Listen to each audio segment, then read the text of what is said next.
guys, mga palangga ko, tara tayo naman ay magluto muli ng ating ulam ngayong pananghalian. Magpaksiw na lang po tayo ng tamban. Fresh po siya, sariwa po yan. Yan. At ito po ang aking ginagamit na paminta mga palangga ko dahil ito ay original talaga na paminta. Mabango sa supermarket. Talaga ako bumibili, hindi yung sa palengke lang na tagpipiso na bibili muna nakatay na. Dahil yung mga yan, ano yan, tawag nito, minsan madadaya din yung mga nagbibinta. Boto lang yan ng papaya na dinikdik. Tapos, babalutin na ng tagpiso. Yan. Kaya, ito ang bango-bango nito. Ayun. So yun na guys, ang ating paksiw. Nailagay ko na po ang aking mga ingredients. Ayan, may granules na siya para mas lalong yummy. At, siyempre, para makumpleto ang paksiw, ilagay na po natin ang ating suka. Ayan.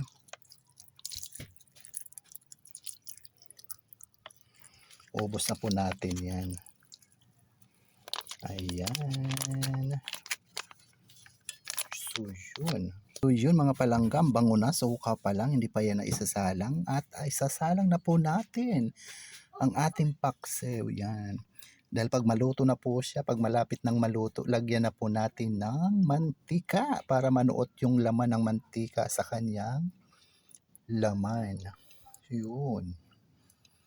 Charan! Ang ating ulam na naman po pananghalian, ganito lang po kasimple. Ang buhay probinsya, yan, pero sariwa po ang aming mga kinakain. From isdaan, gulay at lahat-lahat na. Pati bigas namin ay bagong palay, yan. So yan na guys, nakasalang na po ang ating paksiw. Ayan, antayin na lang po natin na kumulo at maluto siya. Pag malapit na siyang mawala ng sabaw, lagyan natin ng mantika para yummy po. At ang ilalagay ko dyan na mantika ay mantika ng baboy. Ayan, masarap. Ayan. So yan guys, kumukulo na na ating paksiw. Ayan, buksan natin. Oh, ayan.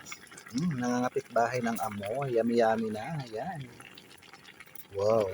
So yun guys, buksan na natin at kumukulo na. Ay, malapit nang mawala ang tubig.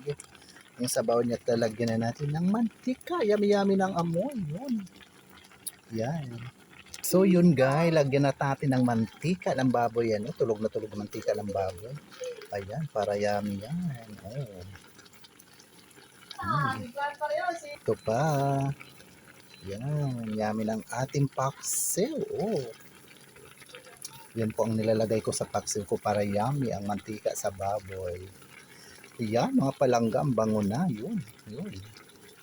So yun guys, takpan na muna natin para mag-sip-sip talaga yung mantika sa kanyang laman para yummy-yummy na siya mga palangga po. Yan.